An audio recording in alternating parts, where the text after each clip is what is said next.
datang di Wana Official. Apakah kalian berani menginjakkan kaki di dunia lain yang penuh misteri dan kengerian? Pada malam yang sunyi ini, kami akan membawa kalian menyelami kisah nyata yang mencekam tentang sebuah kontrakan yang dihantui oleh energi gelap. Bersiaplah, karena cerita ini tidak untuk mereka yang berhati lemah. Bayangkan sebuah rumah tua yang tampak biasa saja dari luar, namun menyimpan rahasia kelam di balik temboknya. Beredar rumor bahwa penghuni sebelumnya mengalami kejadian aneh dan mengerikan yang tak bisa dijelaskan dengan akal sehat. Tidak ada yang tahu pasti apa yang sebenarnya terjadi di dalam kontrakan itu, tapi cerita-cerita menyeramkan terus beredar hingga hari ini. Mari kita bersama-sama menguak misteri dari kontrakan terkutuk ini. Jangan lupa untuk menyalakan lampu, karena perjalanan ini akan membuat bulu kuduk kalian merinding. Jangan lupa like, komen, dan subscribe untuk cerita-cerita mistis lainnya. Itu saya baru saja pindah kontrakan dari daerah Penggilingan ke daerah Bekasi dengan alasan rumah saya kemasukan maling sehingga 4 ponsel dan dompet saya raib. Akhirnya ada teman kerja saya yang memberitahu bahwa di daerah Bintara, Bekasi ada kontrakan kosong satu rumah dengan harga Rp400.000, cukup murah untuk ukuran satu rumah. Selang 1 bulan kemudian, saya pun pindah ke sana. Setelah beberapa hari sebelumnya bertemu dengan pemilik rumah tersebut di daerah Buaran.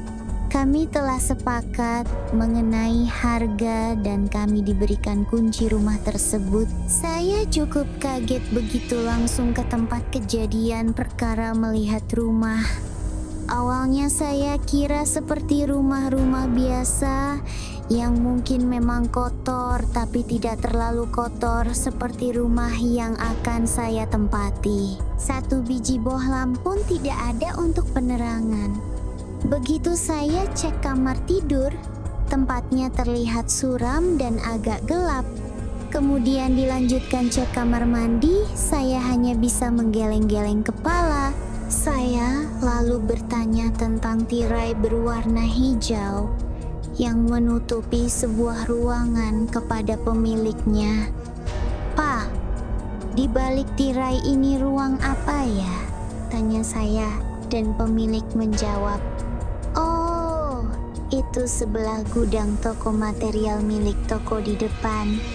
Astaga, sebuah gudang material di samping rumah hanya diberi penyekat selembar triplex ukuran sekitar 2 inci dan ditutupi sebuah tirai atau hordeng.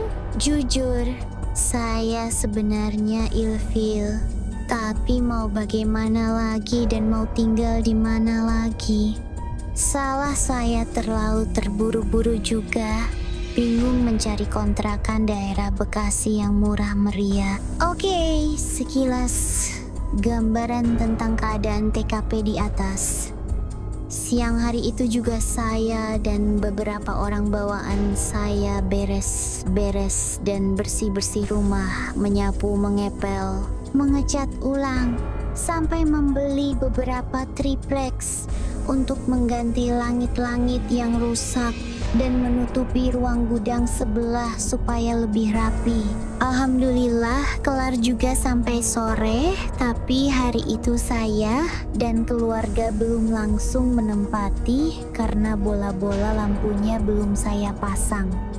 Jadi sementara malam itu saya menginap di rumah mertua di daerah Rawamangun. Hari berikutnya dan seterusnya kami sudah menempati rumah tersebut. Selamatan rumah juga kami adakan dengan beberapa warga sekitar standar rumah baru ditempati agar diberi keberkahan tempat tinggal dan permisi-permisi dengan yang sudah menempati rumah ini terlebih dahulu. Entah kejadiannya hari apa dan jam berapa saya juga sudah lupa. Tapi waktunya saya masih ingat kira-kira siang hari. Saya berdua dengan istri lagi santai-santai di rumah bercerita. Tiba-tiba istri bilang kepada saya, Iya, semalam aku mimpi tapi kok agak aneh dan tidak masuk akal ya. Saya jawab, mimpi apaan lagi? Mana ada mimpi yang masuk akal? Aku mimpi ada seorang nenek-nenek berdiri di depan pintu tapi tidak mau masuk padahal sudah aku suruh masuk. Terus di mana serunya cerita mimpi kamu? Ledek saya sambil tersenyum. Aku tutuplah pintu dan pas aku balik lagi ada sepucuk surat dalam bahasa Inggris. Aku lupa isinya apa, tapi di kalimat terakhir ada tulisan I loved. Jah, apa maksudnya sih mimpi tidak jelas? Jawab saya sambil tertawa kecil. Lewat sudah kejadian mimpi itu seiring berjalannya hari. Oh ya sobat, saya suka menyetel musik dan bermain musik gitar. Dengan volume cukup keras tidak peduli siang atau malam. Mungkin untuk satu rumah terdengar cukup keras tapi tidak sampai keluar rumah. Hal inilah yang bakal ada kaitannya dengan kejadian di hari-hari berikutnya. Ruang depan teras dan kamar tidur yang harus gelap. Sepulang kerja, saya mampir sebentar ke toko listrik membeli 3 buah lampu merek Philips karena saya baru ingat ruang depan rumah, teras dan kamar tidur lampunya mati entah putus atau apa intinya tidak bisa menyala. Memang saya belinya di toko lampu scan yang harganya murah, tapi bingungnya di antara lampu scan tersebut hanya lampu kamar saya dan teras depan yang putus. Sesampainya di rumah, di depan pintu ada sebuah kertas yang ditempelkan oleh istri saya yang berisi, "Aku masuk kerja siang. Makanan sudah aku siapin di meja makan." Satria, nama anakku yang baru berumur 1,3 tahun, aku titip di rumah ibu mertuaku. Sudah biasa, ini adalah hal yang biasa terjadi pada kami. Maklum kami berdua pekerja yang memang terkena jadwal dinas shift. Saya langsung masuk ke rumah. Kebiasaan saya jarang mengucapkan salam atau sapaan, kebiasaan yang tidak bagus dan baru saya mengerti sekarang. Lalu saya mengambil sebuah alat yang berfungsi sebagai pemasang lampu dan gagangnya bisa diperpanjang untuk menjangkau tempat tinggi. Saya cross-check ke dalam dan memencet saklar, begitu juga dengan yang di dalam kamar saya, dua-duanya menyala. Beres urusan lampu, saya langsung menuju meja makan. Sekitar jam 5, entah perasaan saya atau apalah kok tiba-tiba saya merasa iseng sendiri berada di rumah. Udara semakin dingin sampai-sampai bulu kuduk saya berdiri. Kok aneh gini ya perasaan? Ucap saya dalam hati. Saya coba hiraukan keadaan tersebut dengan menonton TV. Dan saat itu juga rasa capek membuat saya terkantuk sampai saya lupa menutup pintu depan dan mematikan TV. Setelah itu saya tertidur dan tidak tahu kejadian apalagi sampai istri saya pulang kerja sekitar jam 9 malam. Dia membangunkan saya sambil menepuk pipi saya berulang-ulang. Katanya saya dibangunkan tidak bangun-bangun. Sedikit rasa pusing dan terkejut serta tidak percaya. Kok istri saya sudah pulang? Lalu saya tanya ke dia, "Kamu kok sudah pulang? Emang sekarang jam berapa?" "Sekarang sudah jam 9 malam. Kamu ketiduran sampai-sampai pintu depan tidak kamu tutup dan katanya mau beli lampu baru buat teras sama kamar, kok belum dibeli sih? Apa belum dipasang?" "Oh, bukannya aku sudah pasang tadi ya." Keadaan saya saat itu seperti orang bingung yang baru bangun tidur. "Aku kan sudah beli dan sudah aku pasang tadi sore," ucap saya kepada istri saya. Mana kamu pasang apaan sih, orang di depan sama kamar masih gelap gitu kok. Kamu ngigau kali ya. Waduh, semakin bingung saja saya atas penjelasan istri saya. Langsung saja saya beranjak ke teras depan. Dari dalam sebenarnya sudah kelihatan kalau memang ruang depan agak gelap, tapi saya lanjutkan sampai benar-benar melihatnya langsung. Setibanya di teras depan, tepat ucapan istri saya. Keadaan memang gelap dan lampu tidak menyala.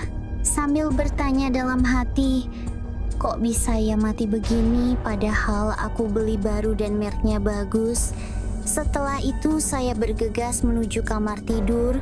Keadaan yang sama yang diucapkan istriku pun benar.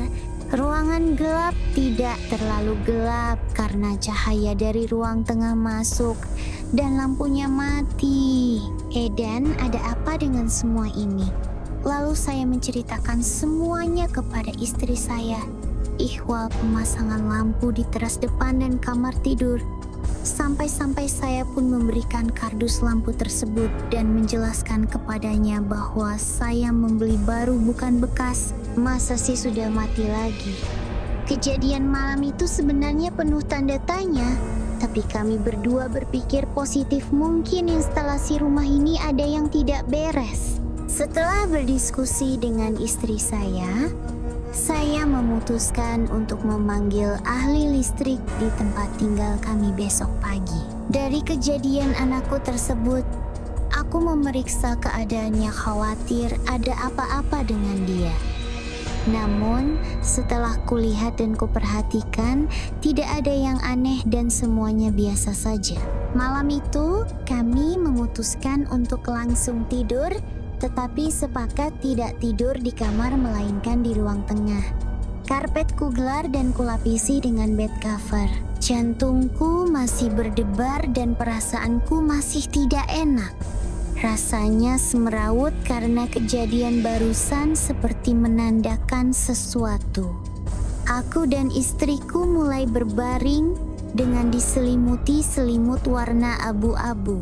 Aku kembali berdiskusi kecil dengan istriku.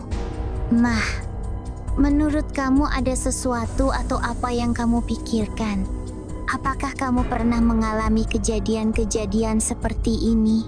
Atau kamu merasakan hal yang aku rasakan tentang rumah ini?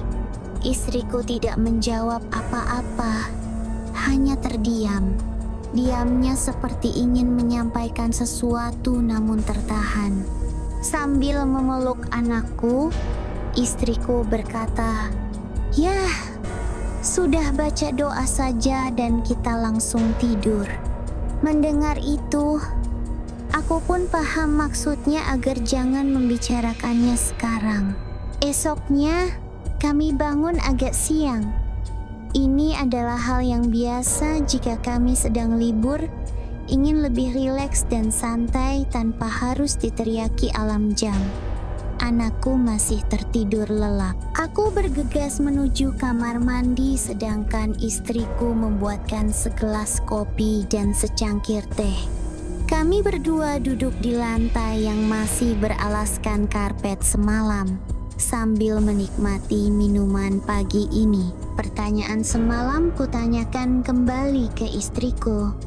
Awalnya dia seperti mau memberitahu sesuatu tapi tidak bisa dikatakan. Walau kupaksa tetap saja tidak ada jawaban apa-apa.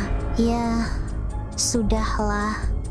Mungkin dia memang tidak merasakan apa-apa. Selesai bercengkrama, istriku pamit ke warung untuk membeli sayuran. Selang beberapa menit, anakku terbangun dan aku langsung menggendongnya. Sampai saat ini pun tidak ada hal yang aneh-aneh dari kejadian semalam. Aku benar-benar khawatir jika terjadi apa-apa dengan anakku. Sekitar jam 1 siang, kawanku yang tinggal tak jauh dari rumah kontrakanku datang bertamu. Kupersilakan dia masuk. Kami berdua mengobrol ngalor ngidul sedangkan istriku sedang memasak di dapur. Anakku bermain sendiri dengan sepedanya di depan teras, tepat di depan aku dan teman yang sedang mengobrol. Lalu aku teringat dengan kejadian semalam dan kuceritakan kepada temanku. Seperti biasa, jawaban temanku hanya berkata, "Ya, di setiap tempat pasti ada. Yang penting kita tidak mengganggu." Sebuah jawaban klasik yang tidak membuatku merasa tertolong. Sore harinya, aku teringat akan seorang yang bisa merasakan makhluk astral atau apalah dia disebut. Tapi dia tidak mau dibilang paranormal, bukan pula kiai atau ustadz atau dukun. Namanya Pak Badin. Setahuku, beliau memiliki kepandaian atau kebiasaan dalam hal ghaib. Sialnya, aku tak mempunyai nomor HP-nya agar bisa ku telepon. Akhirnya, aku putuskan untuk minggu depan pas waktu libur kerja, aku akan ke sana. Sore itu juga, aku pamit dengan istriku untuk ke toko listrik sebentar sambil membawa 2 bohlam yang putus. Bohlam yang satu belum kupakai, tadinya beli 3 biji. Aku berniat menukarkan. Sesampainya di toko, ternyata barang tidak dapat ditukar dengan alasan pas dicoba di sini kemarin kan bisa. Mereka bilang tidak ada garansi jika putus di rumah. Ya, malas antri dan lain-lain. Ku beli lagi 1 bohlam baru dengan merek berbeda. Selesai di toko, aku kembali ke rumah dan langsung kupasang lampu-lampu itu seperti biasa. Ku tes menyala dan tidak kumatikan. Kuamati selama kurang lebih 5 menit. Layaknya orang bodoh, kuamati lampu tersebut dan tidak ada apa-apa. Pikirku, kalau ada masalah listrik atau kabel listrik, mungkin menyala dengan kelap-kelip atau lebih redup. Sore sampai malam, lampu masih menyala. Aku seperti Thomas Alva Edison yang sedang meneliti bola lampu. Karena tidak ada apa-apa dan hal ini baik, lampu di kamar dan di luar tetap menyala. Aku dan istriku merasa bersyukur dan perasaan ini lebih tenang rasanya. Malam itu pun tidak ada kejadian apa-apa dan hal itu membuat kami merasa biasa kembali. Aku dan istri memutuskan untuk tidur di kamar tidur. Jam 4:30 pagi, istriku terbangun karena suara kumandang adzan sepertinya membangunkannya. Istriku bergegas sholat, tetapi aku masih malas untuk bangun. Pukul 5 pagi, aku bergegas mandi karena hari ini kerja pagi. Kuperhatikan kembali lampu depan dan kamar. Keduanya masih normal menyala. Lega rasanya. Sepertinya kejadian kemarin hanya untuk 1 hari saja.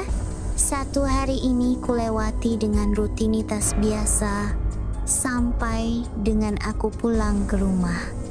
Istriku hari ini masih libur dan dia ada di rumah bersama anakku. Pulang dan tanpa mengucap salam atau sapa, aku langsung menuju kulkas untuk meminum air langsung dari tempatnya atau botolnya tanpa pakai gelas. Menjelang jam 6 sore, aku menyalakan lampu-lampu rumah.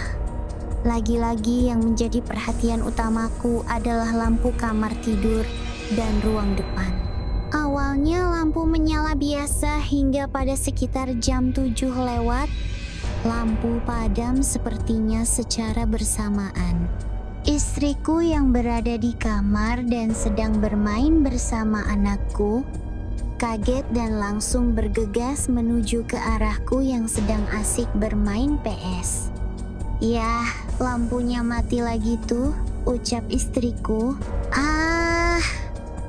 Masa sih? Tadi sore nyala kok," jawabku santai sambil menatap serius ke arah layar TV. "Coba, ayah lihat lampu depan juga mati tuh," jawab istriku dengan nada tinggi. "Oke, coba aku lihat." Astaga, benar apa yang diucapkan istriku. Lampu depan dan lampu kamar benar-benar padam. Anehnya, Aku merasa kesal dan marah dengan kejadian ini, tetapi aku tidak tahu harus kulampiaskan kemana amarah ini. Dalam hati, aku hanya berkata, "Bang." Dengan perasaan seperti tersulut api, kukatakan kepada istriku, "Mah, beresin buat keperluan besok.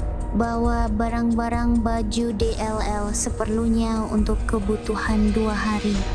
Malam ini kita ke rumah ibu di Rawamangun. Kita menginap di sana."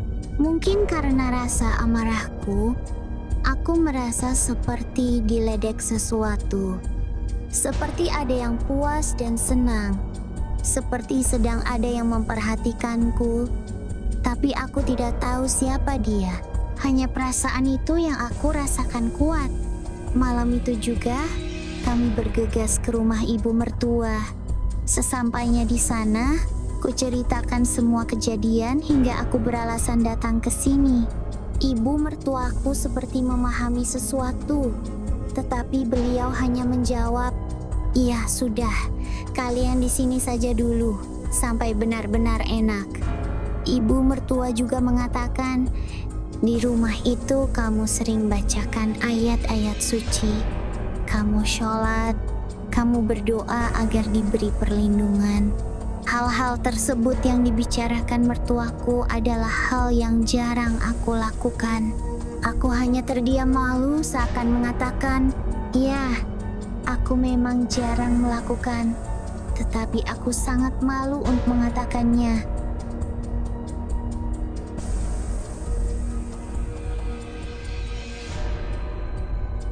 Pak Badin mulai bercerita tentang keadaan rumah. "Mas, rumahmu itu memang ada yang menunggu, dan mereka termasuk usil atau jahil. Saya bisa memberitahumu di mana tempat-tempat mereka, karena masing-masing dari mereka menempati tempat itu dan merasa itu sudah menjadi tempat tinggalnya yang tidak boleh diganggu oleh siapapun." Sambil menghisap rokok kretek, Pak Badin melanjutkan ceritanya.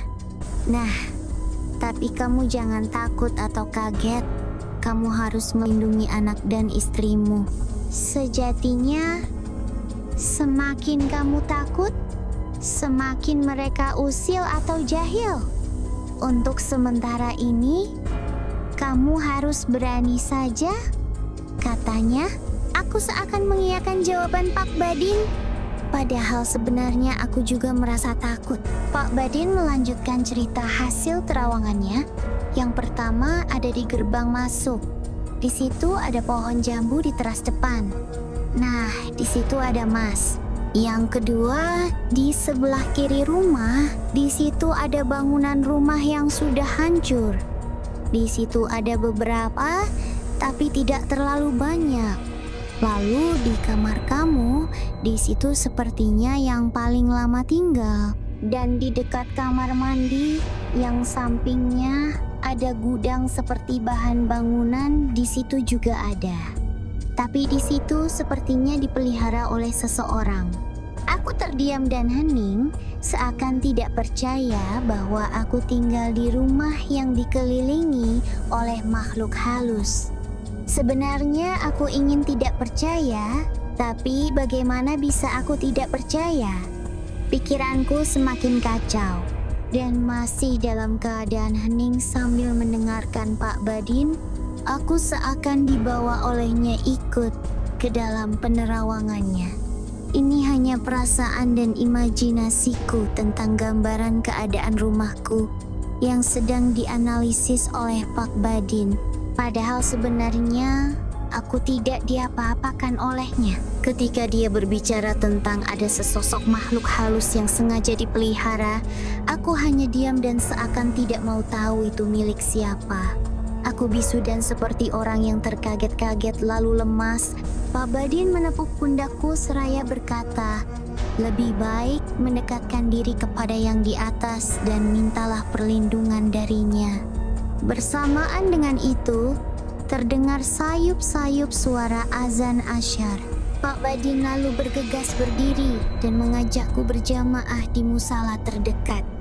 Aku merasa lebih tenang dan lega dari sebelumnya. Jarang-jarang aku masuk musala untuk sholat berjamaah. Walau hanya satu syaf, dan itu pun tidak panjang.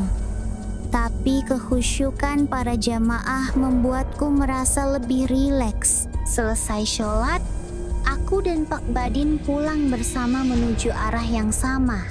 Di jalan, beliau tidak banyak berkata apa-apa. Jika terlihat bicara, itu pun hanya sapaan kepada orang-orang yang berpapasan di jalan.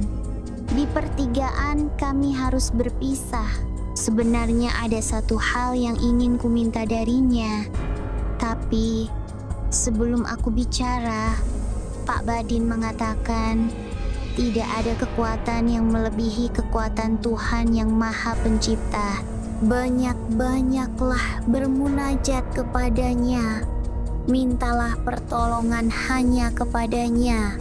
Perbanyaklah zikir, karena itu yang kamu butuhkan saat ini. Kamu jangan berharap saya akan memberikan sesuatu yang nantinya bisa membuat kemusyrikan. Walau aku mengerti maksudnya, tapi apakah aku akan bisa? Padahal, ya, itu tadi. Yang terakhir aku berharap Pak Badin membuatkan sesuatu atau apalah yang berwujud sebuah benda yang dapat menangkal atau mengusir makhluk halus. Tak lama kemudian, Pak Badin pergi meninggalkanku. Aku meneruskan langkahku ke rumah orang tuaku. Selepas maghrib, aku pamit kepada kedua orang tuaku untuk kembali ke Jakarta. Aku hanya menitip pesan kepada mereka agar mendoakan aku dan keluarga agar selalu sehat walafiat. Seperti kembali dengan tangan kosong, tidak ada sesuatu yang bisa kubawa. Hanya nasihat saja yang kuingat. Sesampainya di rumah mertuaku, terlihat istri dan anakku sedang menunggu kedatanganku di bangku depan rumah. Perhatianku selalu tertuju kepada anakku yang baru berumur 1 tahunan. Teringat pesan Pak Badin agar aku dapat menjaga istri dan anakku. Mungkin karena terlihat kelelahan, istriku pun tidak banyak bertanya tentang apa saja yang kudapatkan di rumah orang tua. Dia hanya menawarkan minuman kopi atau teh. Aku memilih teh karena malam ini aku ingin rileks dan beristirahat. Pagi harinya rutinitas pekerjaan kami lakukan kembali seperti biasa. Istriku masuk pagi, dan aku pun bekerja dari pagi sampai sore hari. Jam 3 sore, aku menjemput istriku di tempat kerjanya. Dan kami pulang ke Bekasi, ke rumah kontrakan. Awalnya aku tidak mau bercerita tentang apa yang diceritakan Pak Badin, tapi pikirku akan lebih buruk lagi jika aku tidak menceritakannya. Lalu, aku putuskan untuk menceritakannya kepada istriku. Yap, kupilih warung bakso yang berada sebelum tanjakan yang menuju ke arah Bintara, di depan lapangan futsal kalau tidak salah, dan daerah itu masih masuk Jakarta Timur. Kami berdua memilih meja paling pojok dan memesan 2 mangkuk bakso. Aku mulai menceritakan hasil pembicaraanku kemarin dengan Pak Badin kepada istriku. Tapi sebelum aku bicara, aku bertanya kepada istriku, apakah kamu pernah merasakan hal-hal yang aneh atau yang tidak biasa? Entah bagaimana, istriku mulai mau bercerita. Sepertinya dia mulai mengerti tentang maksud pertanyaanku. Sebenarnya aku sudah lama ingin bercerita, tapi aku takut kamu kepikiran, ucapnya. Emang ada apa? Jawabku. Lalu istriku melanjutkan pembicaraannya. Pernah aku mengalami sesuatu yang sepertinya aku pun takut untuk menceritakannya kembali. Terus? Jawabku. Kejadiannya sewaktu aku pulang kerja sekitar jam 4 sore. Waktu itu kamu dinas siang. Aku pulang ke rumah dan rasanya capek sekali. Lalu aku berbaring di tempat tidur. Lanjut, jawabku. Waktu itu, gak tahu kenapa, rasanya capeknya benar-benar capek. Apalagi ketika aku rebahan di kasur, rasanya kok lemes banget dan gak kuat bangun. Padahal aku pengen ke toilet, tapi gak bisa bangun. Akhirnya aku tertidur. Terus, jawabku lagi. Tidurku rasanya pulas sekali, tapi aku merasakan hal aneh. Jadi, aku gak tahu ini mimpi atau tidak. Tapi posisiku aku ingat masih di kasur, dan perasaan ini antara tidur dan terbangun. Terus, Mah, jawabku lagi. Aku melihat seperti orang tinggi dan badannya besar sekali. Warnanya hitam. Dia berdiri tepat di hadapanku, tapi aku bisa melihat bagian kepalanya karena sangat tingginya, seakan-akan melebihi langit-langit atap rumah, kata istriku. Sambil menghela napas, aku mengaitkan perkataan istriku dengan informasi dari Pak Badin bahwa di kamar tidur memang ada satu penunggu, dan sepertinya dia yang paling lama tinggal di sana. Oke deh, Mah, jangan diterusin dulu. Kira-kira sebelum-sebelumnya ada lagi nggak? Tanyaku. Pernah ada suara ketukan, tapi tidak ada orang. Aku kira anak-anak sini minta sumbangan orang meninggal. Di tempat kita dulu, anak-anak mudanya seneng banget kalau ada yang meninggal. Kayaknya soalnya yang meninggal siapa? Yang minta sedekah siapa? Aneh, baru 2 cerita istriku, aku sudah semakin yakin jika rumah itu masuk kategori angker. Lalu aku kembali bertanya tentang makhluk yang bertubuh tinggi besar dan berwarna hitam. Mah, sewaktu kamu melihat makhluk besar hitam tadi, apa yang terjadi kemudian? Kamu tidak takut atau lari teriak atau apalah gitu? Ya, aku berusaha membaca ayat kursi. Aku sulit untuk mengucapkannya. Aku pun tidak sanggup untuk teriak. Dan untuk menggerakkan jari-jari tangan ini pun sulit. Walau aku tidak melihat dalam keadaan mata terbuka lebar, tapi gambaran makhluk itu begitu jelas. Lalu apa yang dilakukan makhluk itu? Tanyaku. Makhluk itu tidak melakukan apa-apa. Dia hanya diam dan tidak ada yang dilakukannya.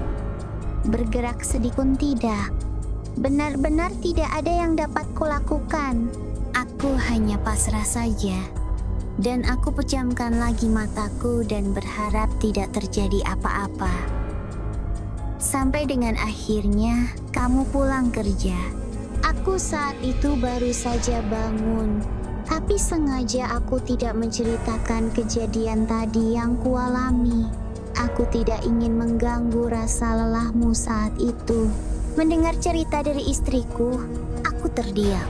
Sampai-sampai butir bakso yang terakhir ingin kusuap tidak jadi kulahap dan kutaruh kembali ke mangkuk.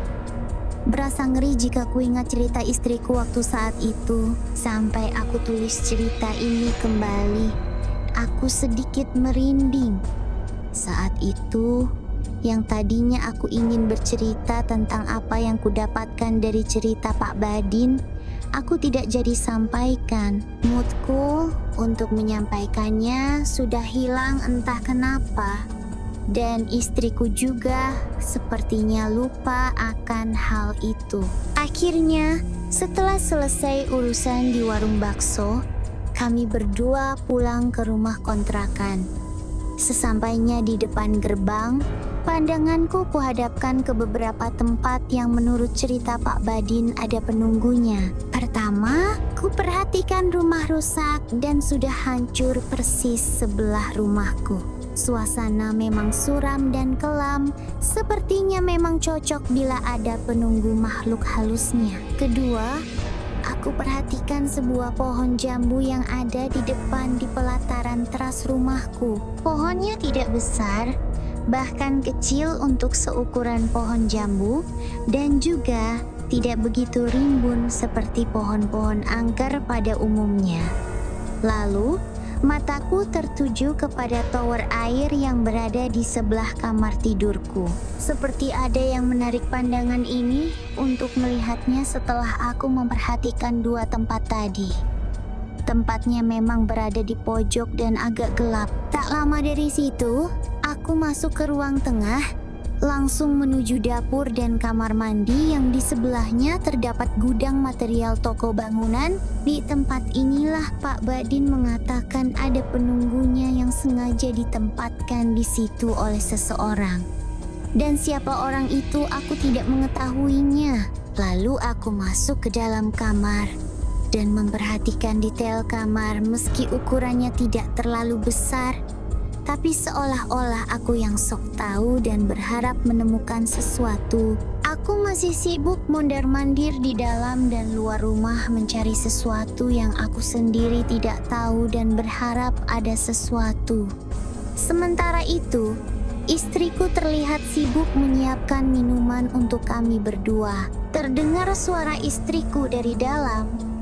Dia memberitahu bahwa kopi sudah disiapkan di atas karpet depan TV. Dari luar aku menjawab, "Ya, taruh saja di situ." Selang beberapa detik aku masuk ke dalam, menengokkan kepalaku ke arah karpet di bawah, celingukan ke kanan dan ke kiri, bahkan sampai mendekati dan duduk di karpet itu. Aku tidak melihat segelas kopi di sana.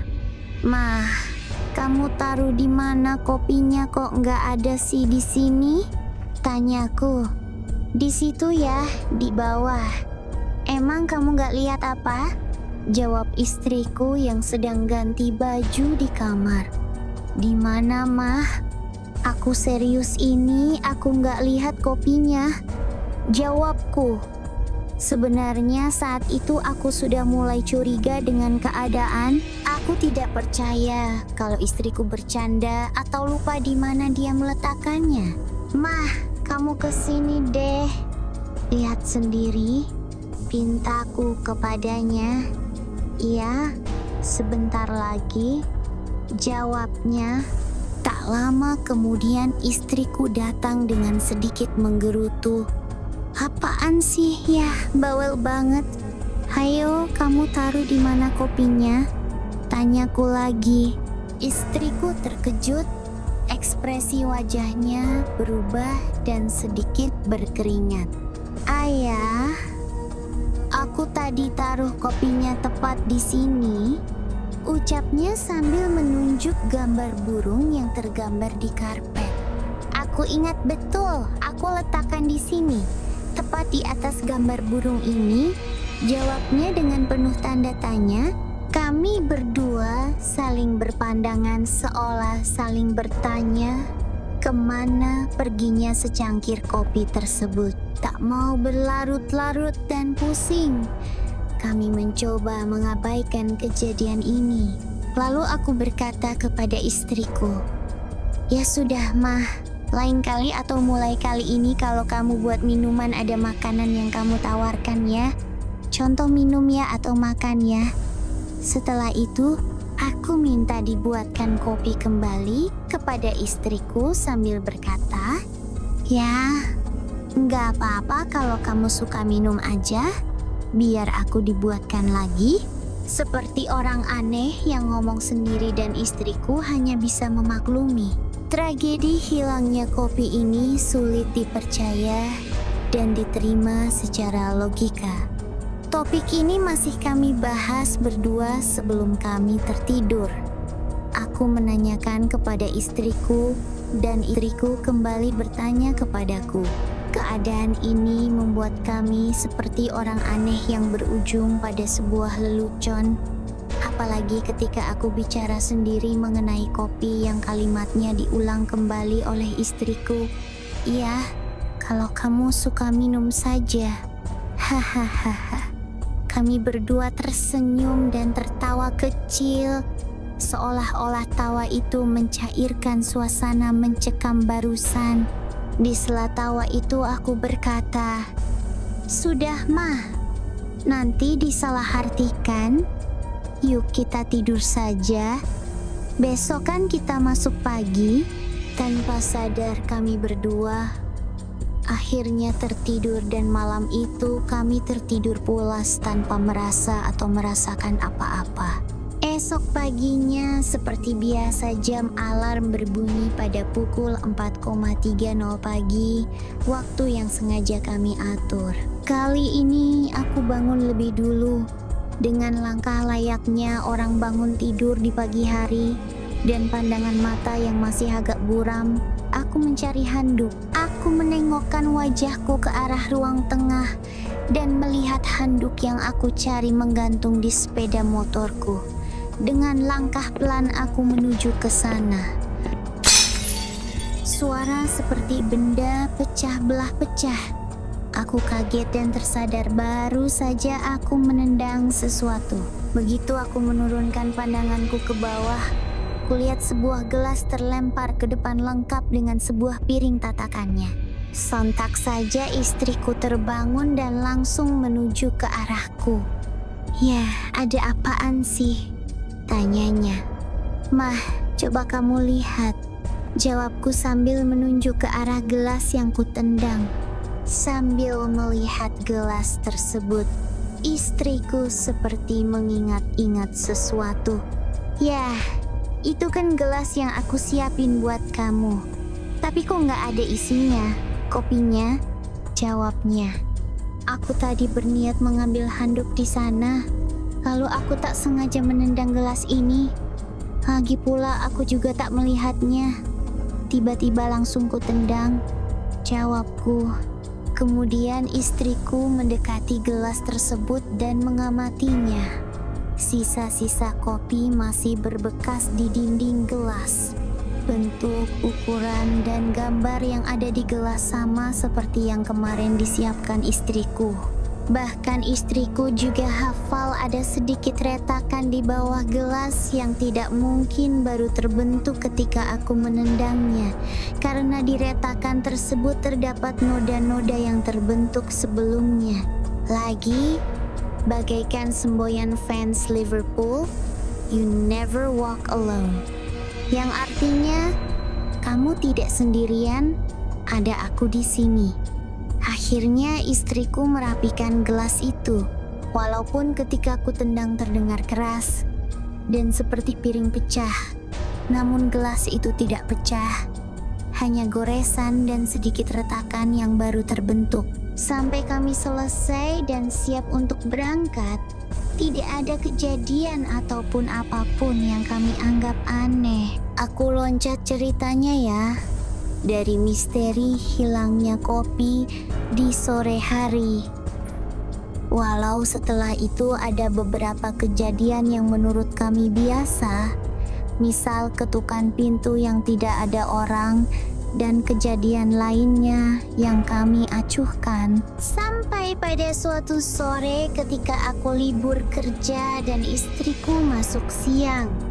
Sepulang dari mengantar istriku ke tempat kerjanya, bersamaan dengan itu 2 orang temanku datang. Mereka adalah teman kerjaku di masa aku masih satu instansi dengan mereka.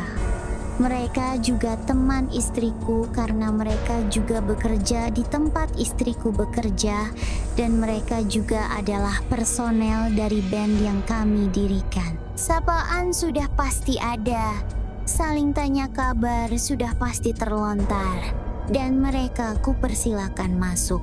Seperti biasa, mereka berdua menaruh motornya di teras depan, lalu masuk ke dalam, tepatnya di ruang tengah, dan singgah di atas karpet sambil bersandar di dinding.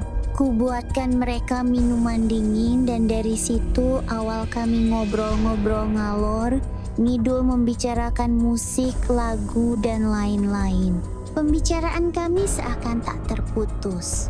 Sambil mengulik beberapa lagu dan menikmati makanan ala kadarnya, serta hentakan lagu-lagu hasil karya kami yang kami putar ulang di komputer membuat suasana ruang tengah itu seperti menjadi sumringah. Salah satu temanku kemudian beranjak dari duduknya dan meminta izin kepadaku untuk ke kamar mandi numpang buang air kecil. Kukatakan kepadanya, kayak tamu loh, pakai bilang segala. Dah sono ke belakang. Dia hanya tertawa mendengar ucapanku. Kemudian tak lama dia kembali duduk bersama kami. Sambil mengelap mukanya dengan handuk kecil miliknya, dia mengatakan sesuatu. Bang, kecilin suara musiknya. Gak enak bini lo lagi tidur. Gumprang gubrak duar jeger sambar geledek. Jantung mau copot minta ganti baru. Atau apalah. Aku kaget dan sangat terkejut dengan perkataannya. Lo ngomong yang benar, bro. Bini gue sekarang lagi kerja masuk siang. Lo lihat apaan? Ngelindur lo ya? Jawabku dengan perasaan campur aduk terheran. Heran dengan volume suara yang agak kecil.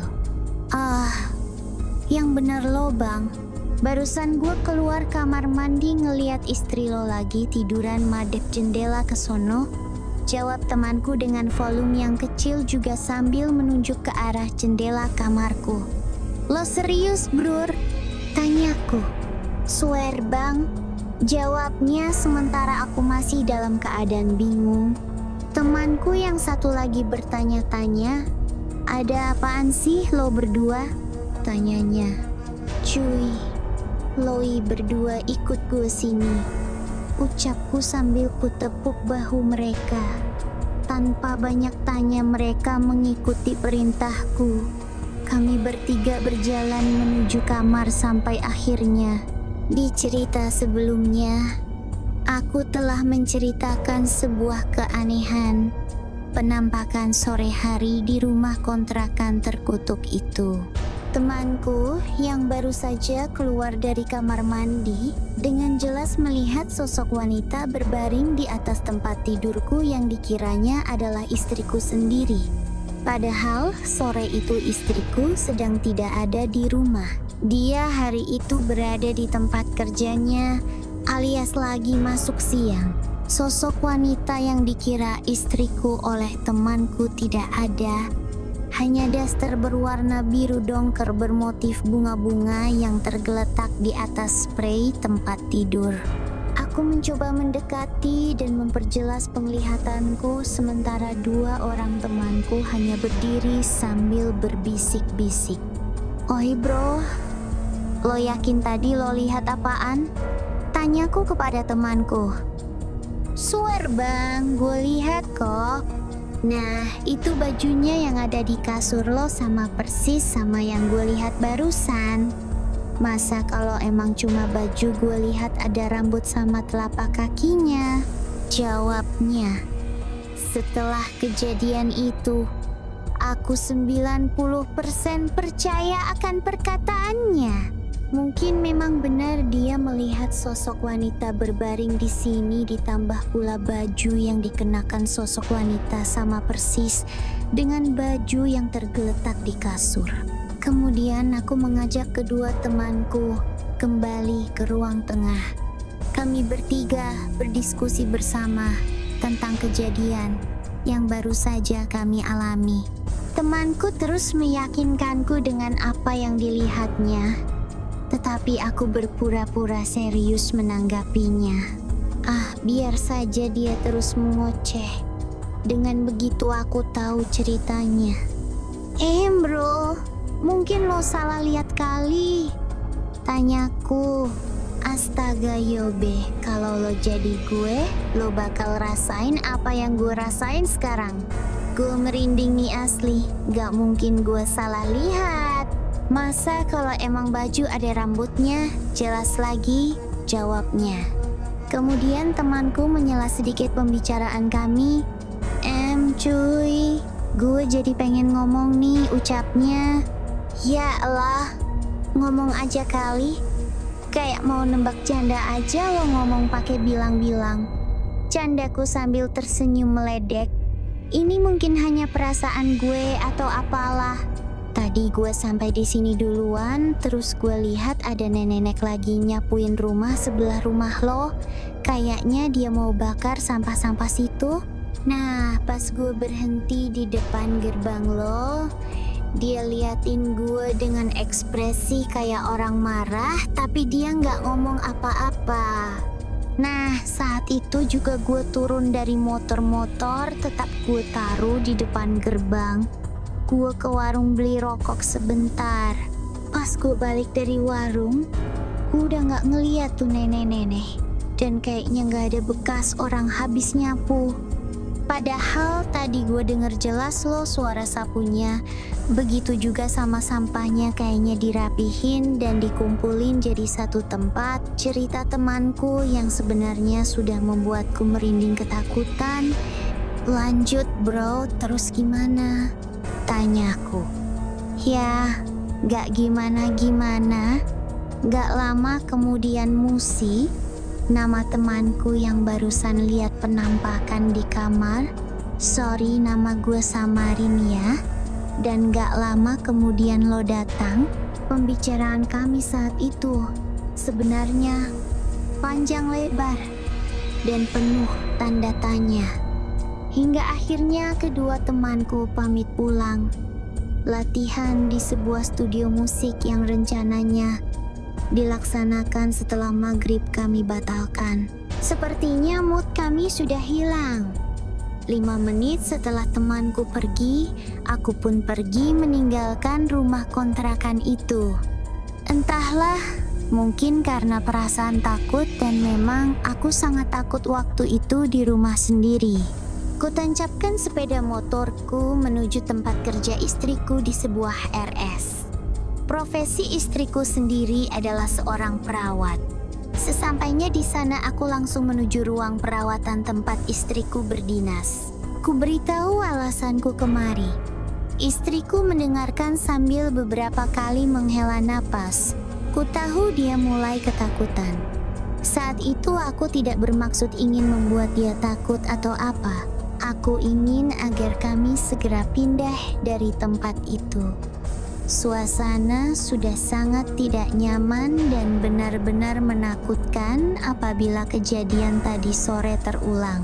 Setelah mendengarkan ceritaku, istriku terlihat agak pucat seperti orang sakit.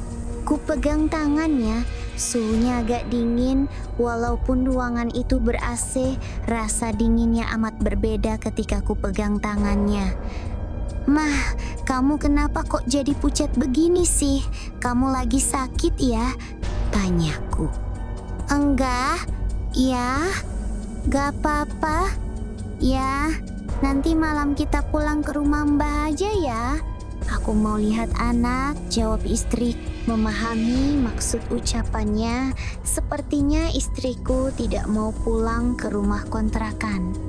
Mungkin dia agak sedikit trauma dengan ceritaku, atau mungkin ada kejadian yang pernah dialaminya dan mirip dengan ceritaku barusan. Malam itu juga aku bersama istriku pulang ke rumah mertua.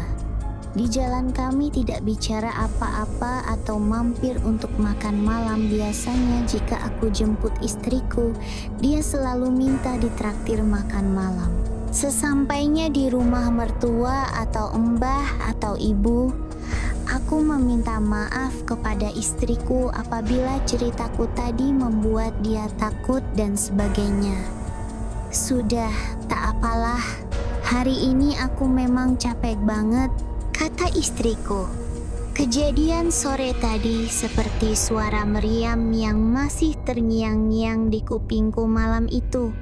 Walau tak mengalami sendiri, namun misteri nenek-nenek dengan raut muka yang marah serta baju daster yang tergeletak di kasur serta penampakan sosok seorang wanita yang sedang tertidur mengenakan daster mirip dengan yang waktu itu tergeletak di kasur benar-benar sulit kulupakan sampai aku tidak bisa tidur nyenyak malam itu. Baiklah, Saya akan melanjutkan ke bagian mistis lainnya. Mungkin agak sedikit melompat dari cerita sebelumnya karena bagian ini cukup menyeramkan.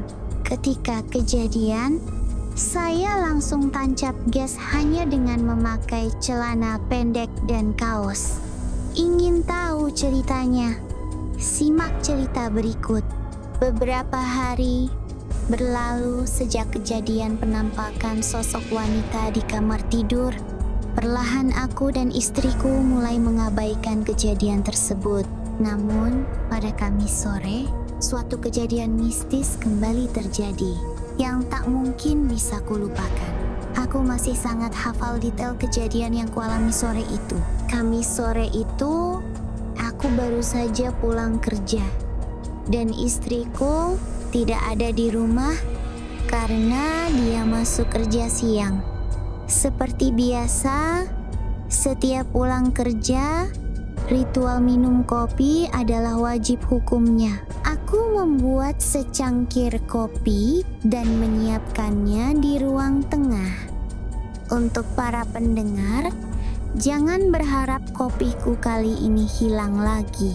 Sambil selonjoran minum kopi dan menonton acara TV, aku dikagetkan dengan suara anak kecil dari depan rumah. Assalamualaikum. 3 kali, lalu aku beranjak dan menuju ke depan. Waalaikumsalam. Ada apa ya, Deh? Tanyaku. Pak, sumbangan untuk orang meninggal, Pak. Jawab mereka. Orang meninggal? Siapa yang meninggal dan di mana? Kok saya tidak melihat ada keramaian di wilayah sini dan tidak ada bendera kuning? Jawabku. Sebenarnya selain faktor mistis, faktor orang-orang yang seperti ini kadang bikin jenuh, bukan pelit atau apa, tapi kalau terlalu sering kan malas juga ya. Maaf ya, aku tidak ada maksud jelek tentang keadaan itu. Tapi memang itu kenyataannya. Lanjut lagi ke alur cerita. Iya Pak, orang warga RT sebelah yang meninggal. Balas anak muda itu, tak mau ambil pusing. Aku mengeluarkan uang Rp5.000 dan memberikannya. Lalu mereka pergi. Masih di luar, di pelataran teras, aku memperhatikan cuaca sudah mendung. Sepertinya akan turun hujan. Gerimis kecil mulai terasa. Aku menghiraukan saja keadaan demikian. Lalu aku kembali masuk ke dalam. Tak lama kemudian hujan lebat turun. Jedar-jedar suara kilat menyambar disertai dengan matinya listrik dari PLN.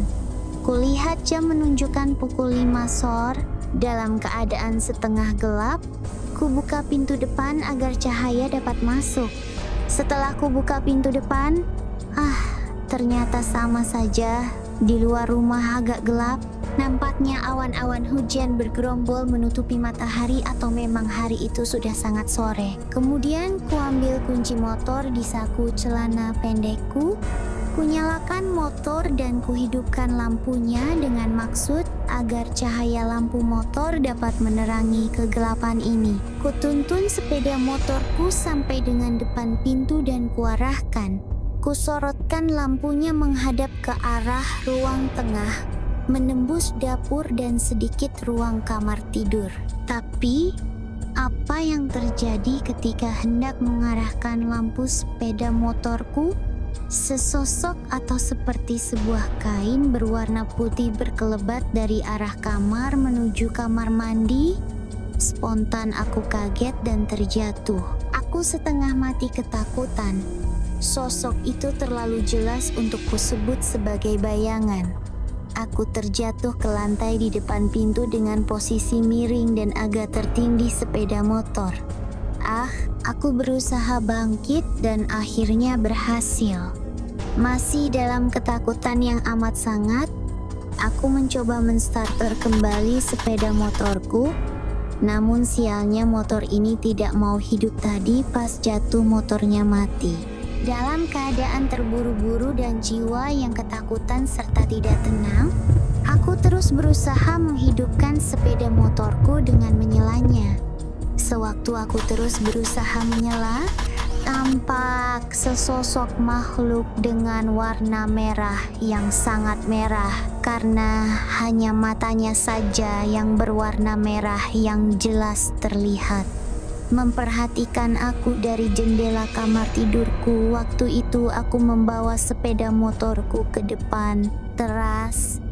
Dari situ dapat terlihat jendela kamar tidur. Aku seperti orang gila. Jantung ini berdetak kencang sekali, bahkan sangat kencang dari biasanya. Anjing nih motor, ayo dong nyala, ucapku yang sudah tidak terkontrol. Sementara mata itu terus memperhatikan aku dari dalam kamar. Udara yang dingin bahkan tidak bisa meredakan suhu tubuhku yang sepertinya memanas hingga keluar keringat di mana-mana. Penampakan mata yang memerah itu, jika ku hitung-hitung waktunya bisa hampir 10 detik. Waktu yang berasa 10 jam lamanya ketika aku mengalaminya saat itu. Akhirnya motor ini bisa kuhidupkan. Tanpa pikir panjang ataupun memalingkan pandangan lagi ke arah kamar, aku langsung tancap gas. Dalam keadaan setengah gila. Asli. Takut banget waktu itu, aku langsung cabut dari rumah itu tanpa mengunci pintu utama dan hanya mengunci gerbang depan. Aku tak hiraukan keadaan rumahku jika ada orang asing masuk ke rumah. Dengan hanya memakai celana kolor pendek, boxer, dan kaos dalam putih cap soang, kaos soang, serta tanpa alas kaki, aku tancap gas menuju Pondok Kopi untuk menemui istriku di tempat kerjanya. Dalam perjalanan itu, perasaanku terus dihantui dengan pikiran yang macam-macam dan aneh. Otakku sudah tidak bisa berpikir jernih. Keadaanku seperti orang yang sangat cemas. Saat itu, aku merasa ingin menangis karena kejadian barusan. Aku merasa sangat sial mendapati dan menempati rumah kontrakan tersebut. Ingin teriak tapi tak bisa. Ingin minta tolong tapi tak tahu kepada siapa, dan tak ada orang yang dapat kukunjungi serta kumintai tolong. Sial, masih dalam perjalanan aku masih seperti orang yang hilang ingatan dan kesadaran. Aku seperti orang yang bingung, seperti orang yang tersesat. Entah kenapa aku berada di kuburan, padahal sepertinya tadi aku melewati jalan yang benar dan biasa aku lewati, tapi kok aku berada di kuburan dan jalan yang aku lewati sepertinya jalan yang sama seperti sebelumnya, ketemunya di situ-situ saja. Aduh, waktu itu hujan benar-benar deras dan hari sudah sangat gelap, ditambah suara geledek yang menggelegar. Dan kenapa jadi tersesat di kuburan membuat badan ini terasa sangat lelah seperti orang yang kerja berat seharian. Saat itu aku sudah masa bodoh kalau ketemu setan di situ. Aku sudah capek, misal pun ada setan silahkan saja. Aku seperti orang yang sudah pasrah saja.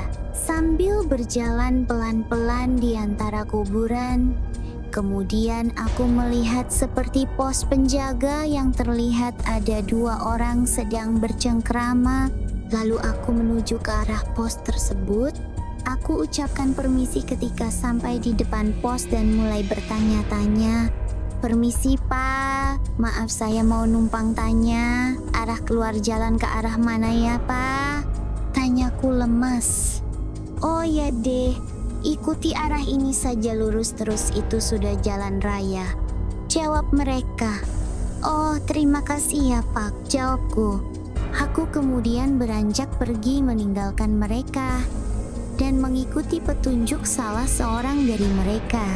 Sebelumnya aku pun tahu dan bisa membaca ekspresi wajah mereka, karena setelah mereka melihatku mereka seperti ingin bertanya sesuatu kepadaku. Karena kondisiku saat itu seperti orang yang sangat kelelahan, tapi mungkin itu tak mereka ucapkan. karena aku langsung pergi begitu mereka memberikan aku petunjuk. Sesampainya di depan gerbang pekuburan, sontak aku terkaget. Aku sangat kenal daerah ini karena daerah ini sangat tidak asing. Benar dan tepat dugaanku, ini daerah Pondok Kelapa. Kenapa aku sangat yakin ini Pondok Kelapa? Kulihat di pinggir jalan tersebut ada warnet tempat dulu aku bermain game online. Maaf, aku tak bisa sebutkan nama warnetnya. Inisial warnet itu adalah warnet H dan warnet T, dua warnet yang dulu sering kukunjungi. Oh Tuhan, apa yang terjadi padaku hari ini? Apa yang sedang Engkau rencanakan terhadapku hari ini dan hari kemudian? Itulah keluhku di perjalanan masih di Pondok Kelapa. Sampai dengan malam hari aku tak berani pulang ke rumah kontrakan aneh itu. Dengan keadaan yang sangat dingin saat itu, aku menunggu istriku di warung kopi tempat biasa aku menunggunya. Kebetulan sang pelayan warung tersebut kenal dengan aku. Jadi aku tak perlu canggung walau dalam keadaan yang sangat menyedihkan ini. Aku berkunjung ke warung kopinya. Pertanyaan demi pertanyaan pasti ditanyakan dari sang pelayan warung. Bahkan para pembeli yang lain pun menanyakan keadaanku. Tapi aku menjawabnya sekenanya saja. Aku tak ceritakan atas kejadian apa yang menimpaku barusan karena aku tidak mau banyak pertanyaan. Saat itu aku ingin rileks dan santai walau badan ini sudah menggigil sangat. Kuperkirakan 99% besok aku pasti akan sakit. Sampai dengan pukul 20.00 aku masih di warung kopi tersebut. Tubuhku sudah mulai terasa tak kuat menahan hawa dingin ini. Sampai setengah jam kemudian istriku datang ke warung kopi. Sebelumnya aku mengirim SMS kepadanya menggunakan nomor si pelayan warung kopi. Dia datang dengan membawa obat-obatan dan langsung menyuntikkan aku secara intravena vitamin C 1000 mg kalau tidak salah. Katanya suntikan itu semacam doping tapi bukan seperti narkoba untuk meningkatkan daya tahan tubuh. Walau tak ada yang berarti banyak, namun suntikan tadi dan obat tadi sepertinya memberikan sebuah sugesti bahwa tubuhku sudah kuat kembali. Cerita bagian ini adalah akhir dari semua aktivitasku bersama makhluk halus. Namun ini adalah awal dari hikmah dan pembelajaran atas apa yang telah menimpaku selama ini. Malam itu juga aku dan istriku pulang ke rumah mertua. Sesampainya di sana aku minta agar istriku memasak air untukku mandi dengan air hangat. Kulihat juga anakku sudah tertidur dengan manisnya. Setelah semua itu kulakukan, aku beranjak tidur. Esok paginya tubuhku terasa menggigil. Istriku mengukur suhu tubuhku dengan termometer. Suhu di termometer menunjukkan angka 38,924 Celcius. Aku benar-benar sakit. 3 hari lamanya aku terbaring di tempat tidur. Suhu badanku tak kunjung turun. Jikapun turun, itu hanya sementara. 3-5 jam kemudian bakal naik lagi suhunya. Di hari ketiga itu juga, orang tuaku yang di Depok menelepon ke rumah mertuaku dan menanyakan apakah aku ada di sana bersama istriku, karena mereka menelepon ke HP-ku namun tidak aktif. Istriku yang mengangkat telepon langsung menceritakan semua keadaan dan kejadian. Sepertinya pembicaraan mereka panjang lebar, mungkin sekitar 1 jam. Aku tak bisa mendengar isi pembicaraan mereka, tapi yang jelas pesan dari istriku adalah bahwa orang tuaku akan datang hari ini bersama Pak Badin. Singkat cerita, orang tuaku sudah datang bersama Pak Badin. Sementara orang tuaku berbasa-basi dengan mertuaku, Pak Badin langsung menuju ke arahku yang sedang berbaring di dalam kamar yang diarahkan oleh istriku. Salam diucapkan Pak Badin. Beliau juga menanyakan keadaanku. Aku jawab, ya beginilah keadaannya. Kemudian Pak Badin menyuruhku membalikan badan ke posisi telungkup. Tanpa banyak pertanyaan, permintaannya pun kulakukan. Seketika itu Pak Badin langsung memegang bagian belakang kepalaku. Entah yang kurasakan ini nyata atau tidak, aku merasakan campuran hawa panas dan hawa dingin di sekujur tubuhku. Seperti menolak sesuatu, tubuhku ini berontak dengan sendirinya. Tak dapat ku kontrol. Erangan suaraku membuat panik seisi rumah. Dengan dibantu ayahku, Pak Badin meminta agar ayahku menekan badanku agar tak banyak bergerak.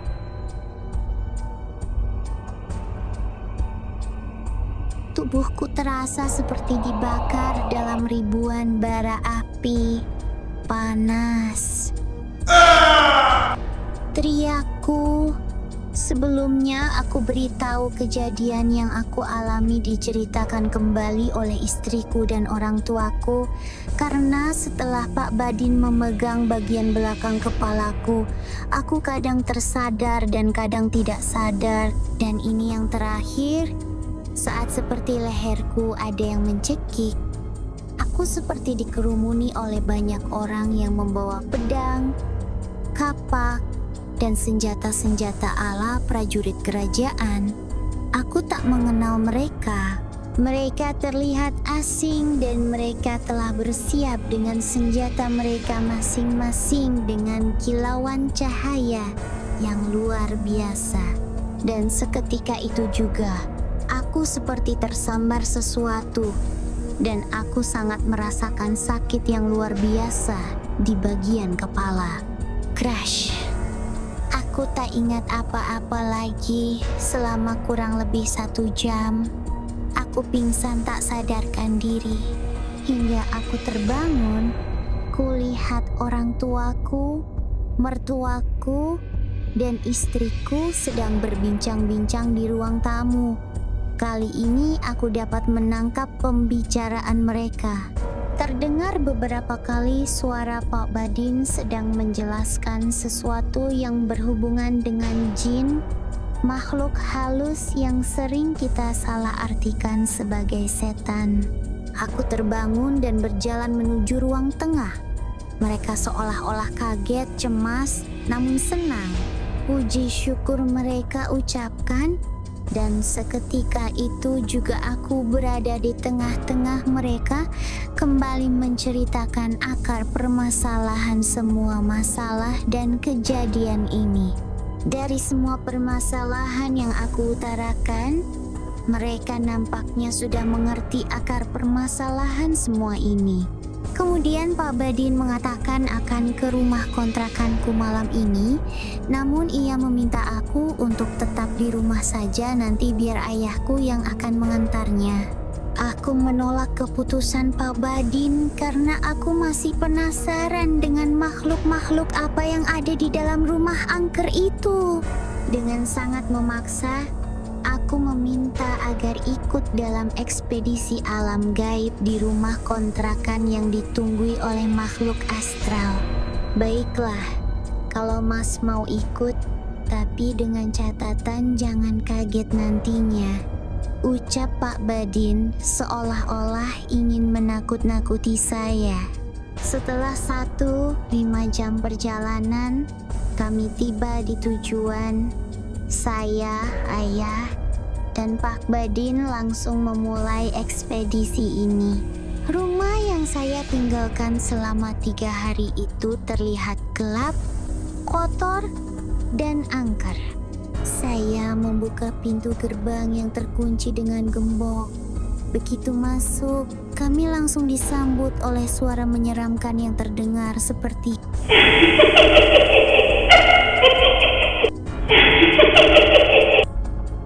seolah berasal dari dalam rumah.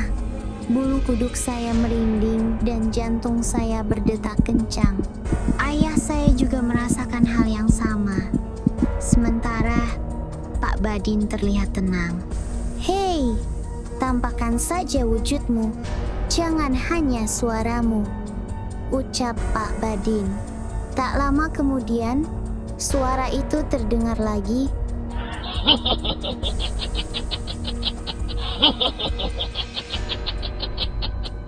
Pak Badin mencoba menenangkan saya dan ayah.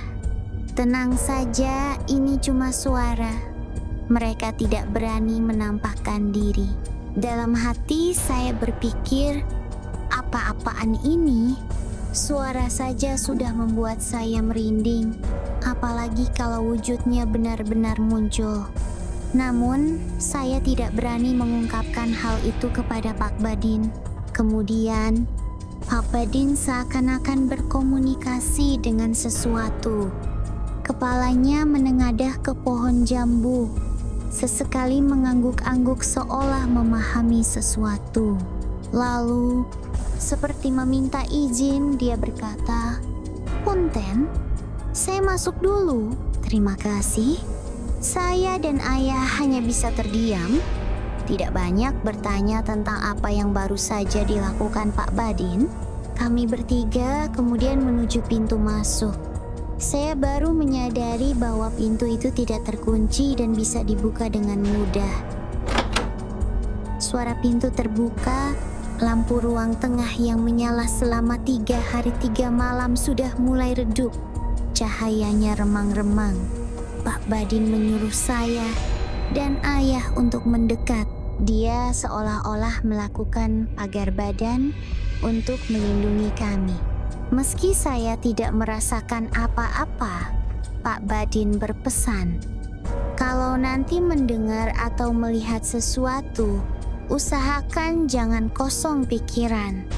Jangan takut, kalau perlu, tantang mereka."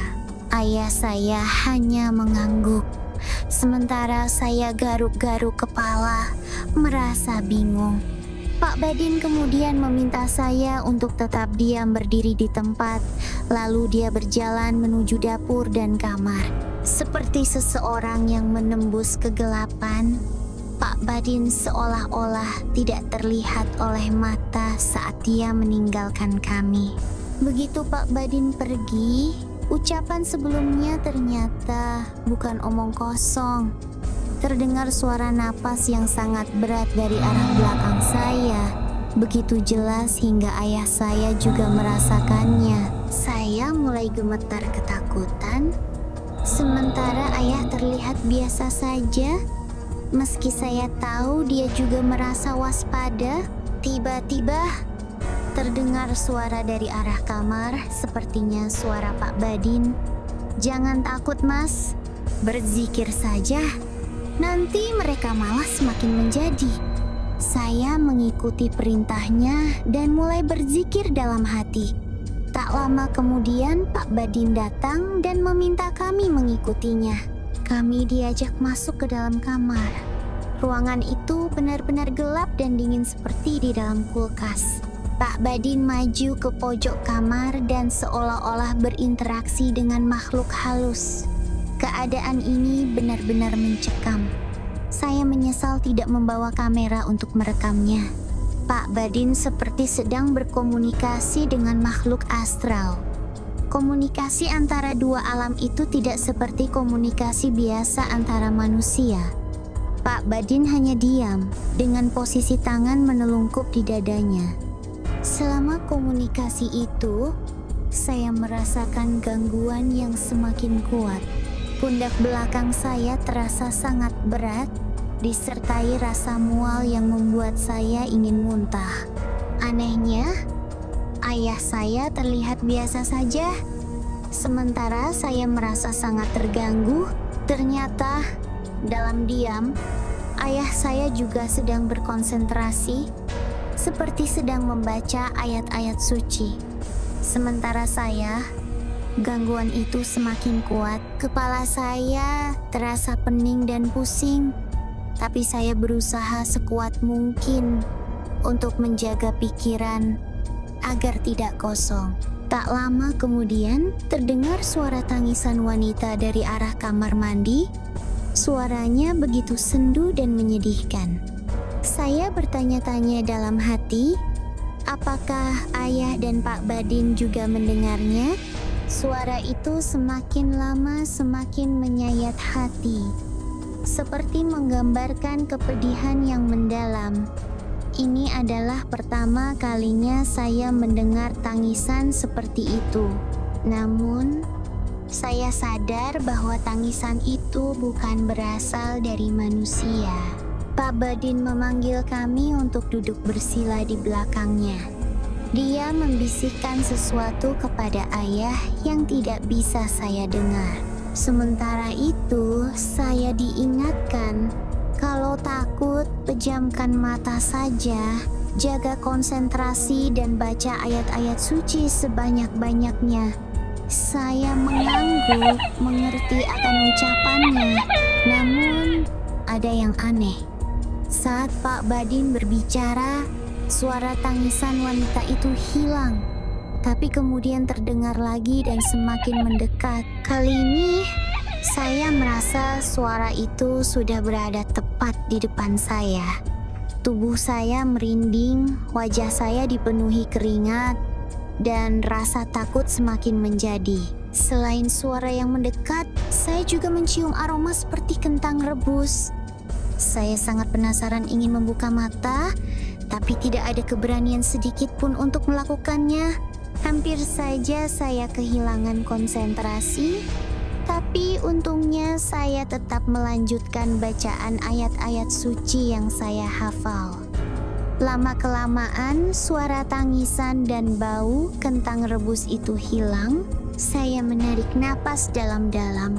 Tiba-tiba, Pak Badin berdiri dan menepuk pundak saya, meminta kami mengikutinya. Kami diajak menuju kamar mandi.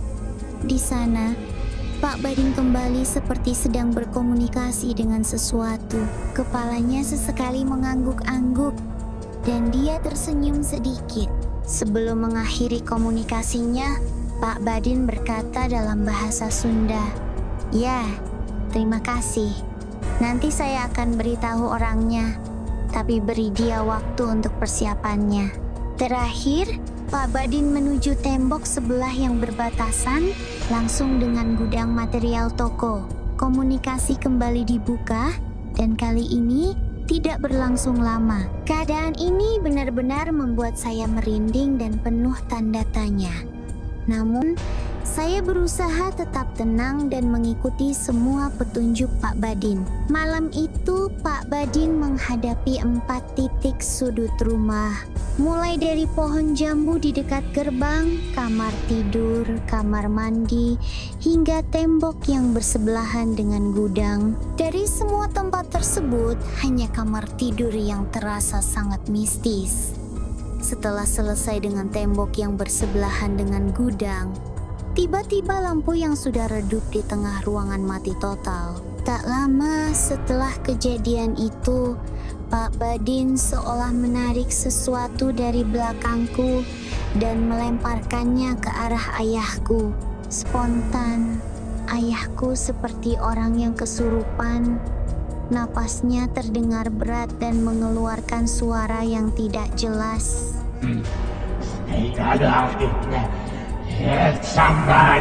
Dengan suara yang tidak jelas tersebut, ditambah dengan matanya yang melotot ke arahku, membuatku lari mendekati Pak Badin. Aku berdiri di belakang Pak Badin seperti orang yang ketakutan meminta perlindungan. Pak Badin pun tidak tinggal diam. Dengan sigap dia memegang tangan ayahku sambil membacakan beberapa doa. Dia memegang kepala ayahku, lalu seperti menarik dan melemparkan sesuatu ke atas. Saat itu juga terdengar suara seperti orang yang tergorok lehernya dengan pedang.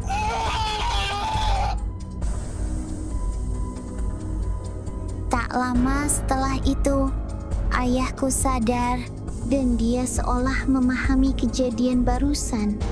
Setelah kejadian itu, dia mengucapkan syukur dan berterima kasih. Dalam keadaan yang gelap namun tidak gulita, masih ada sedikit cahaya. Kami bertiga hendak meninggalkan rumah tersebut. Sebenarnya, Aku juga bingung apa maksud dan tujuan kami ke sini. Masa hanya duduk diam dan berkonsentrasi saja seperti tidak ada tujuan lain. Aku sebenarnya ingin menanyakan sesuatu ke Pak Badin ketika kami hendak keluar. Namun ketika kami ingin melewati pintu depan, seolah-olah pintu tersebut ada yang menghalanginya.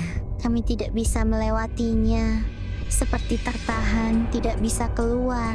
Seketika itu juga Pak Badin berkata, "Kami sudah sepakat dengan permintaan kalian dan mau kalian. Tapi jika kalian tidak menghargai kesepakatan ini, maka aku akan bakar seluruh penunggu di sini, tak terkecuali dengan kamu juga makhluk yang berada di dalam gudang." Aku kaget mendengar Pak Badin berbicara demikian, seperti orang yang sedang mengancam. Dia berkata sambil menunjuk ke segala arah ruangan, tetapi arah matanya menghadap agak mendongak ke atas di dekat pintu masuk. Merasa ucapannya tidak dihargai, Pak Badin mulai mengambil kuda-kuda dan langsung menghentakkan kakinya ke lantai. Seketika itu juga terjadi goncangan dan teriakan. Namun hanya kami yang di dalam yang merasakan yang menyeramkan. Tapi kejadian itu tidak berlangsung lama, hanya seketika. Setelah itu baru kami bisa keluar. Sepertinya makhluk-makhluk halus di sini keluar semua dan ingin mengganggu kami. Karena setelah kami keluar rumah dan berada di depan rumah, kami dikejutkan oleh sosok penampakan nenek-nenek yang sangat renta. Dia berdiri bertumpu pada sebatang kayu, tingginya sekitar 1 meter, rambutnya menjurai sampai ke tanah, kukunya panjang dan bentuknya tidak beraturan. Dia berpakaian serba putih namun kotor sekali. Bentuk wajah, mata, hidung, mulut, dan lainnya tidak terlihat karena tertutup rambut yang panjang berantakan. Tapi sepertinya makhluk itu tidak mengganggu karena setelah dia menunjukkan wujudnya, dia langsung pergi dan tidak ada tindakan dari Pak Badin karena makhluk itu pergi dengan sendirinya. Setelah kejadian itu, Pak Badin menyuruhku mengunci pintu rumah tersebut. Kemudian kami pun keluar rumah dan aku mengunci kembali pintu gerbang depan. Kami bertiga pun pulang ke rumah mertuaku di Rawamangun. Sesampainya di Rawamangun waktu itu menunjukkan jam 11 malam. Aku sebenarnya sangat penasaran atas apa yang terjadi tadi. Sampai-sampai yang terakhir aku dapat melihat sebuah penampakan makhluk astral. Tapi karena waktu jugalah, pertanyaanku kutunda dulu. Mungkin baru besok aku akan menanyakan kembali. Paginya, aku melihat Pak Badin sedang berbicara dengan ayahku berdua saja. Lalu aku pun menghampiri mereka. Sepertinya mereka memang sedang menunggu kedatanganku. Aku dipersilakan duduk di antara mereka, dan kami bertiga mulai membahas kejadian kemarin malam. Tanpa basa-basi dan sepertinya Pak Badin juga mengerti, dia langsung menceritakannya. Awal kami datang, kami dihadapkan dengan sebuah pohon jambu yang berada di depan gerbang rumah. Di situ, Pak Badin bilang bahwa dia melihat sesosok makhluk berbentuk ular. Sepertinya ular itu adalah penunggu pohon tersebut. Pak Badin juga bilang bahwa komunikasinya dengan makhluk berwujud ular tersebut bermaksud untuk bertanya-tanya tentang siapa yang paling berkuasa di rumah itu. Sekalian juga, dia sepertinya meminta izin untuk memasuki rumah tersebut. Lanjut kemudian cerita Pak Badin. Setelah berkomunikasi dengan makhluk di depan, dia mulai menceritakan tentang makhluk yang berada di dalam kamar tidurku. Awalnya sebelum kami masuk kamar, aku dan ayah ditinggal di ruang tengah sementara dia langsung menuju ke kamar tidur. Di ruang kamar tidur itulah sang penguasa rumah itu bersemayam katanya. Dia juga memberitahu bahwa selama kami ditinggal di ruang tengah, banyak makhluk yang mencoba menyerang. Salah satu gangguan tersebut adalah suara yang disertai napas yang agak berat dan dalam serta tidak jelas suaranya. Jika kamu lebih cermat, suaranya mirip seekor binatang buas. Suara itu berasal dari makhluk yang jika menampakkan diri berwujud harimau atau macan, namun dalam bentuk yang tidak normal. Makhluk berwujud macan ini adalah penunggu rumah kosong di sebelah rumahmu. Makhluk ini tidak begitu usil, tapi sejak kamu menempati rumah ini, dia merasa terusik. Daerah teritorialnya adalah rumah sebelah dan ruang tengah ini. Selain berwujud harimau, makhluk ini kadang mengubah wujudnya menjadi seorang nenek-nenek. Jelas, Pak Badin. Tiba-tiba, aku teringat dengan kejadian kopi yang hilang di sore hari. Lalu aku tanyakan tentang kejadian tersebut. Pak Badin kembali menjelaskannya. Sampai kopi ya. Dia menjawab sambil tersenyum kecil. Sebenarnya ada satu makhluk tapi tidak terlalu usil dan cenderung pasif.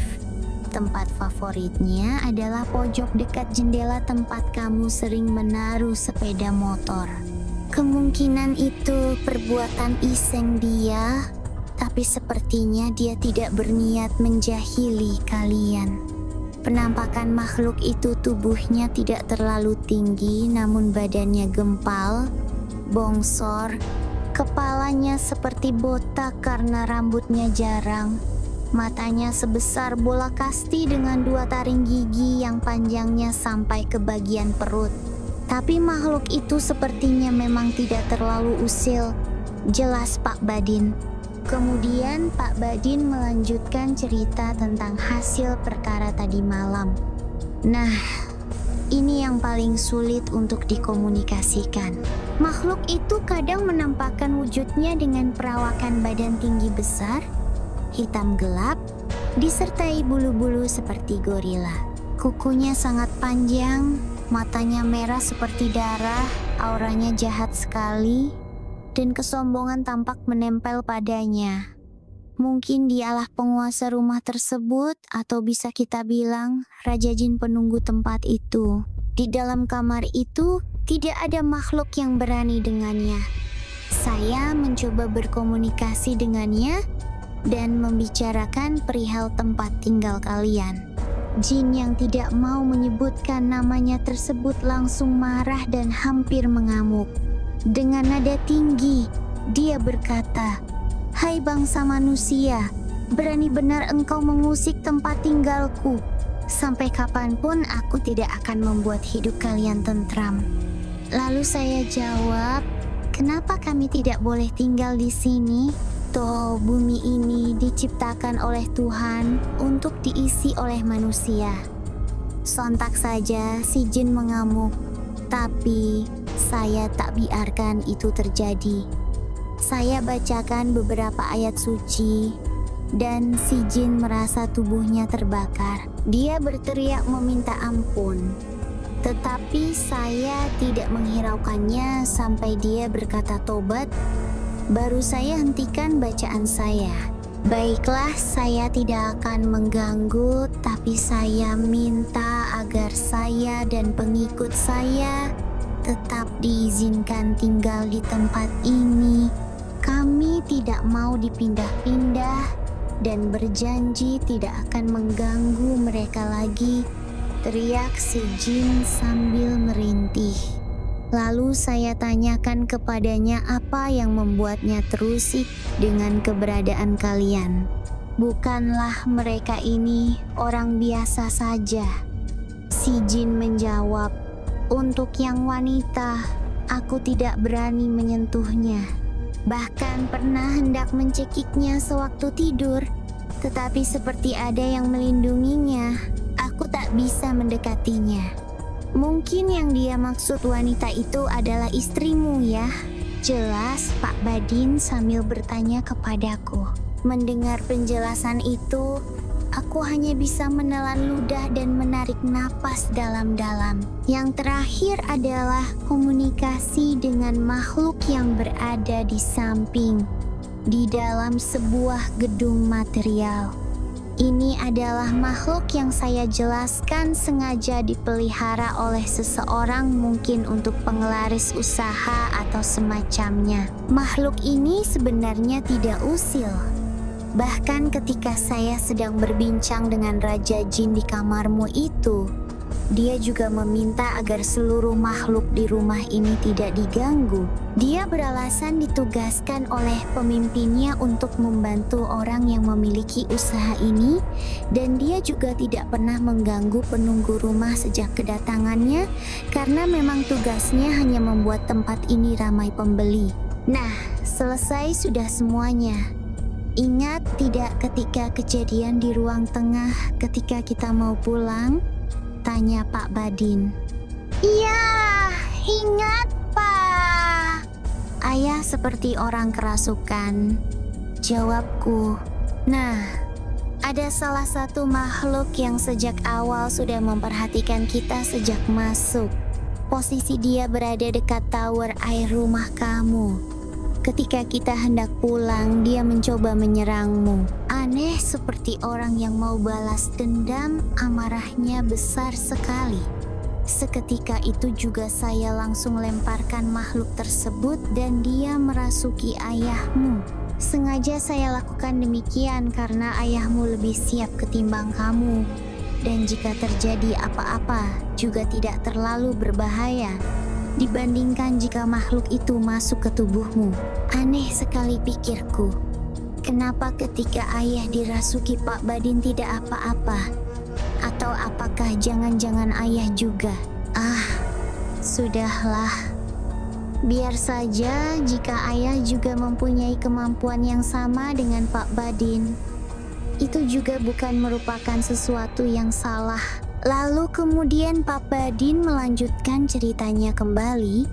Dan ini yang terakhir, ketika kita hendak keluar rumah, di depan pintu kita dihalangi lagi oleh si jin yang berada di dalam kamar. Tubuh besarnya membuat kita tidak dapat keluar. Nampaknya serangan yang tadi hampir menyerangmu mungkin dia juga yang mengaturnya. Tapi kali ini aku benar-benar murka kepadanya.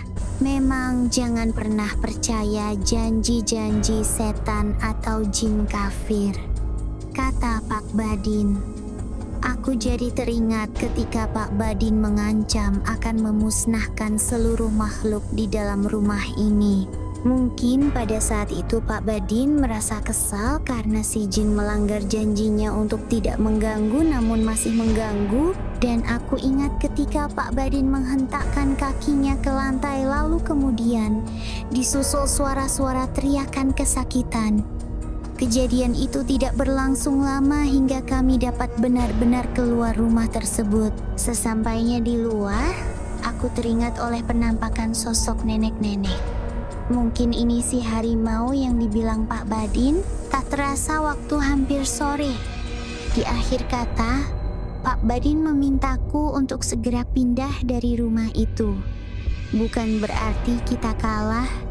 Ini semua demi ketentraman hidupku, katanya. Dia juga berpesan agar jangan meninggalkan ibadah. Dengan ibadah, maka kita akan dekat dengan Tuhan dan dijauhkan dari hal-hal yang sudah aku alami.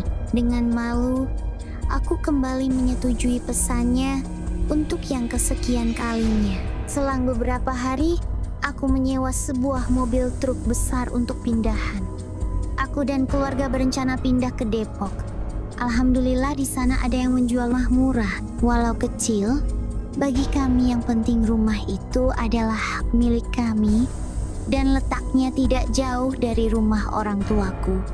Aku bisa membawa anakku pulang dan tinggal bersamaku. Tak perlu lagi kutitipkan di rumah mertuaku. Mobil kusiapkan dan beberapa orang ku minta bantuan untuk beres-beres. Di saat kru pindahan rumah kami sedang beres-beres, aku sempat pamitan dengan warga yang kebetulan lewat. Aku bilang minta maaf bila terlihat agak kurang enak di kampung ini. Orang yang kutemui kebetulan seorang bapak-bapak yang kelihatannya warga asli kampung itu. Bapak itu berkata, "Ya, semoga di sana lebih baik. Keputusan yang tepat adalah meninggalkan rumah ini, karena rumah ini kurang baik untuk dijadikan tempat tinggal. Orang yang pernah menempati rumah ini juga dulu pindah tidak lama tinggal di sini," jawab bapak itu. "Ho, dulu ada ya, Pak?" "Siapa ya?" tanyaku. "Dia adalah anak si pemilik rumah ini. Ketika baru menikah dia tinggal di rumah ini. Tapi itu tidak lama, mungkin sekitar 2 bulan lalu pindah kembali ke rumah orang tuanya. Dan saat itu rumah ini dikontrakkan. Ketika dikontrakkan pun sama, mereka rata-rata tidak sampai 1 tahun sudah pindah dan pindah. Dan rata-rata juga berkeluarga semua kayaknya. Semenjak yang terakhir pindah," cerita si bapak. "Kalau boleh tanya, rumah ini sejarahnya bagaimana ya, Pak?" tanyaku. "Rumah ini awalnya adalah kepunyaan seorang Pak Haji yang sekarang sudah tinggal di tempat lain. Pak Haji itu anaknya banyak sekali dan mempunyai 2 orang istri. Tiap kali mau menikahkan anaknya, Pak Haji itu menjual tanah atau rumahnya. Nah, kemudian rumah ini dijual kepada seseorang yang sekarang menjadi pemiliknya. Setelah berpindah tangan ke pemilik baru, rumah tersebut tidak ditempati melainkan dibiarkan kosong mungkin hingga hampir 3 tahun. Bentuk bangunan sekarang yang kamu lihat adalah bentuk bangunan 3 tahun lalu. Jika ada perbaikan mungkin hanya catnya saja." Aku yang tadinya berdiri dan hanya ingin berbasa-basi, jadi duduk bersama bapak itu karena serunya obrolan ini. Lalu aku bertanya kembali, "Pak, pernah tidak ada kejadian-kejadian aneh di rumah itu, Pak?" tanyaku. "Semenjak dibiarkan kosong, ada beberapa orang yang takut pulang lewat depan rumah ini, apalagi kalau sudah malam sekali dan jalan kaki. Katanya, ada yang pernah melihat orang tinggi besar hitam di dalam rumah, sosok wanita di dalam rumah, dan lain-lain. Makanya, saya juga heran sama kamu, kok berani tinggal di situ?" jelasnya. "Oh, begitu ya, Pak? Ya, saya sih tidak tahu, Pak. Tapi apa yang Bapak bilang itu memang benar adanya. Makanya kami sekarang pindah," jawabku. "Ya sudah, Dek. Semoga kamu baik-baik saja. Bapak pamit dulu ya," kata si bapak. "Iya, Pak. Sama-sama."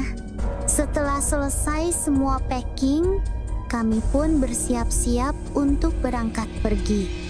Namun sebelum aku pergi, aku sempatkan menengok kembali ke rumah itu. Tiba-tiba seperti seekor harimau terlihat sedang duduk dan menatapku. Aku langsung merinding dan sontak berlari cepat menuju mobil barang angkutan. Salah seorang kru pindahan bertanya kepadaku, "Ada apa, Mas? Kok lari begitu?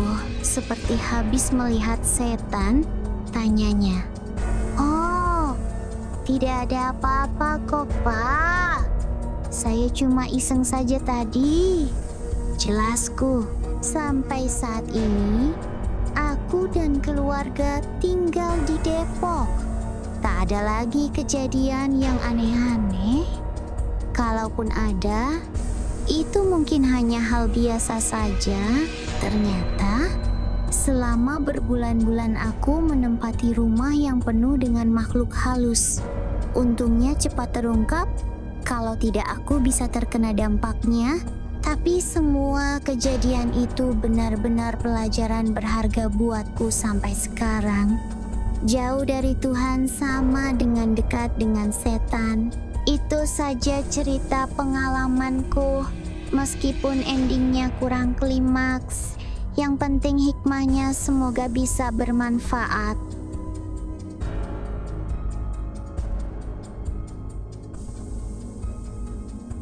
Terima kasih sudah menonton.